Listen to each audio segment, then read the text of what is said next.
எதிலும் நன்மை. ஒரு காட்டில் நிறைய மரங்கள் இருந்தன. அவற்றுள் ஒரே ஒரு மரத்தை தவிர மற்ற மரங்கள் நேராகவும் உயரமாகவும் வளர்ந்திருந்தன. அந்த மரம் மட்டும் வளைந்து குட்டையாக காட்சியளித்தது. மற்ற மரங்களை பார்த்து அது பொறாமைப்பட்டது. எல்லா மரங்களும் நேராக உயரமாக வளர்ந்து உள்ளன. பார்ப்பதற்கு எவ்வளவு அழகாக உள்ளது. நான் மட்டும் வளைந்து குட்டையாக அவலட்சணமாக உள்ளே நினைத்து துன்பமடைந்தது. மரம் வெட்டுபவர்கள் பலர் அந்த காட்டிற்குள் நுழைந்தார்கள். அங்கிருந்த மரங்கள் எல்லாம் கோடாரியால் வெட்டி வீழ்த்தினார்கள்.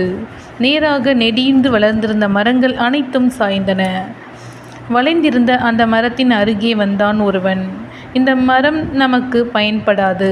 நேரான பலகைகள் எதுவும் கிடைக்காது. இதை வெட்ட வேண்டாம் என்றான் அவன். மற்றவர்களும் அங்கிருந்து சென்றனர். தன்